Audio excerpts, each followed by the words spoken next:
having a great day. So in this video, I'm going to finally tackle giving my China Hutch a makeover. When I was searching for a China Hutch for my kitchen, I had every intention of painting it white to go in my farmhouse style kitchen. We ended up getting the Hutch, the matching table and chairs, as well as the sideboard. So I just couldn't bring myself to do it at the time. We've had this set for several years, and I've since redone the table and chairs as well as the sideboard, and now I'm finally ready to tackle the Hutch. It has a few dent and dings when one of my dogs was a puppy chewed on one of the corners, so that's making it much easier to do this. And I just am not the biggest fan of the orange shade of wood, so I'm finally ready to tackle it and get this project done. So I'm just going to start by removing everything off the Hutch and get to work.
So after I had all of the items removed that I needed to get started working on the Hutch, I just used a damp rag to wipe it down.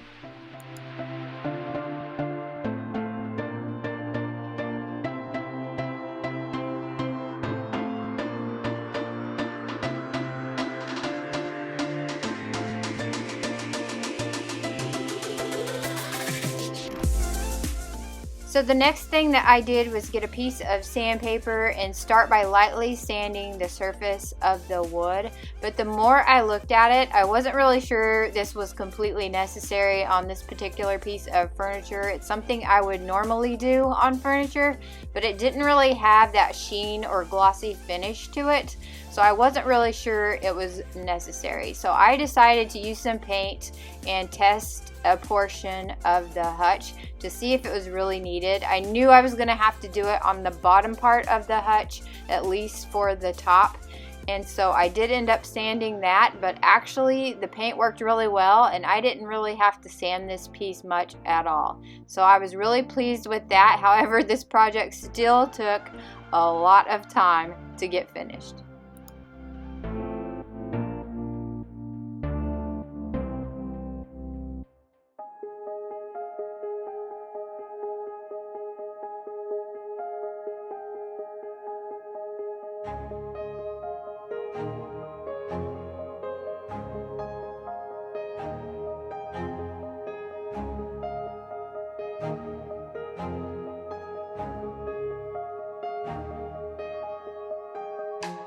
After testing out the paint, I decided I didn't really need to sand the top portion of the Hutch, so I just got to work painting. This particular paint has a primer built in, and it's just a basic white and kind of a grab and go type of paint. The only reason I used it on the Hutch is because I used it on the sideboard. I wasn't really impressed with it then because it just takes so many coats to get the coverage that I want. But it was what I used on the sideboard, and I really want the pieces to match in case I move the sideboard back into the kitchen, because they are matching pieces of furniture. And so I would not recommend this paint, but ultimately I am really happy with how it turned out in the end. It just took so many coats.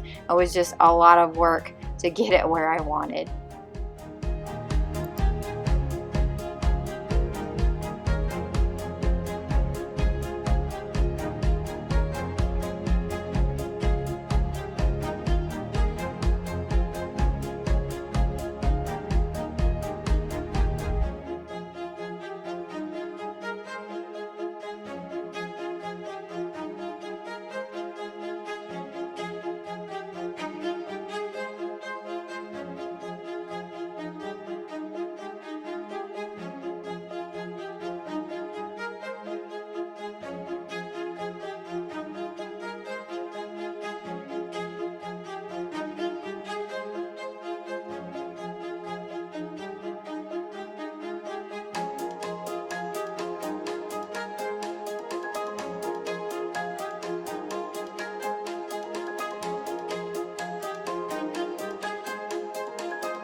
I wasn't quite sure how I was going to go about painting the door, but after looking at it, the glass was really easy to remove. So I'm extremely thankful for that because that made it so much easier to get it painted.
After I had the paint coverage that I wanted, we had taken the top off of the hutch and set it aside.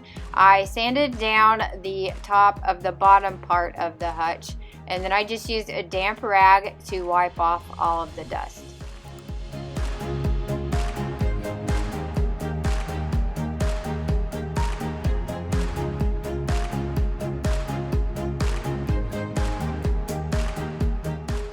Next thing that I did was just use a dark colored stain. I believe this one is called Walnut, and brushed it on the top of the furniture, and then I just used a rag to wipe off the excess.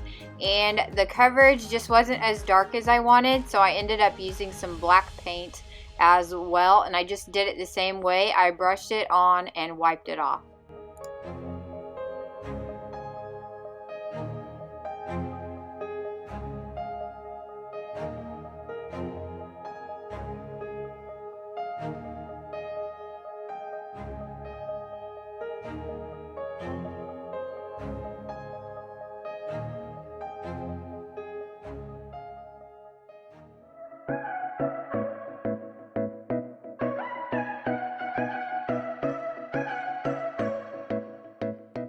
After I had the color that I wanted and it had dried, I just brushed on a couple of coats of polyacrylic in a clear matte finish.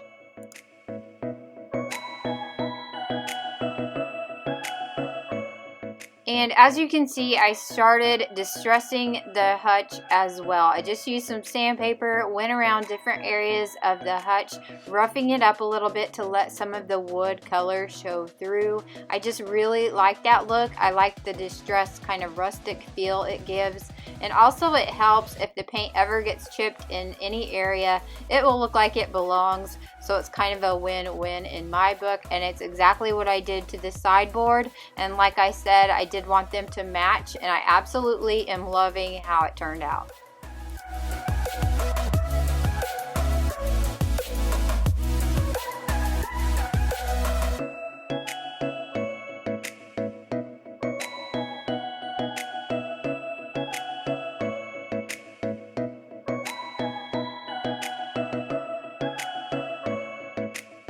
And I did the same distressing on the top part of the hutch, but I was able to take the top outside. It's light enough I can handle it on my own. So I just drug it outdoors, did the sanding out there, and then brought it back inside. And then when my husband came home for lunch this particular day, he helped me put it back onto the bottom part of the hutch, and I was able to get back to work on it.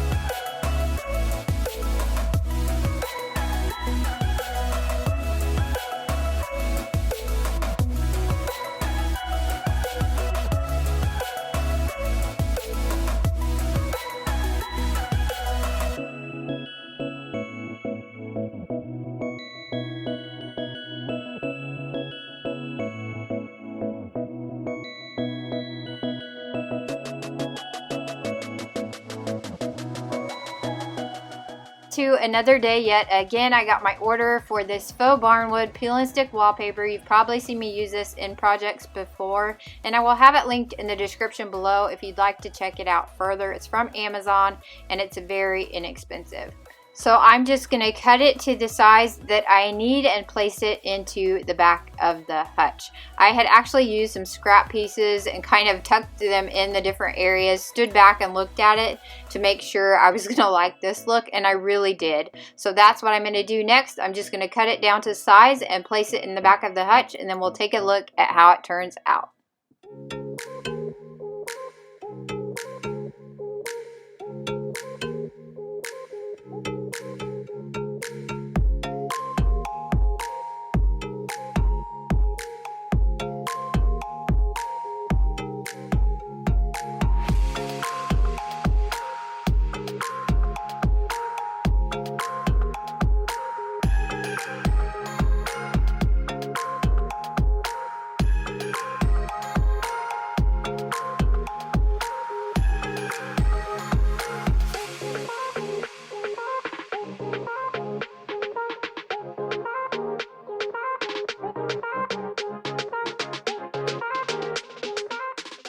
I think the wallpaper just adds some dimension and really adds to the rustic charm of this beautiful piece of furniture. And I'm loving the bright white pop of color. It really brightens up the corner of my kitchen. And here is a closer look at how it turned out. And I will be sure to show a before and after at the end of the video.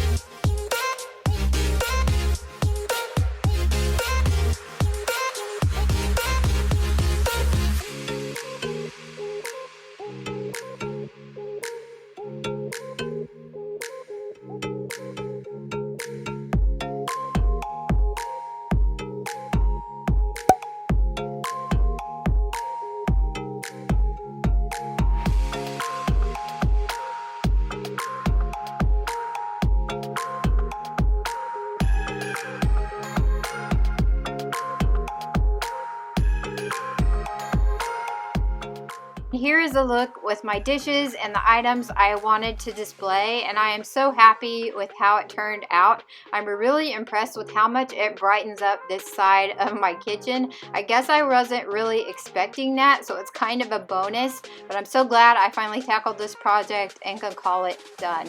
And I'm looking forward to changing things out for fall. I just recently purchased some new fall themed dishes, so I'm excited to change things up and start decorating for the fall season. So I'll be sure to share that here on my channel as well. I hope you enjoyed this video, seeing the transformation. I know it wasn't really a tutorial or anything on how to redo furniture. I wouldn't recommend the paint that I used, and I don't know about the not sanding the piece, but it really seemed like it didn't particularly need it. So usually I do sand pieces of furniture, so I just want to make a note of that. But I hope you enjoyed the video, seeing the transformation. Here is another look at the before and the after.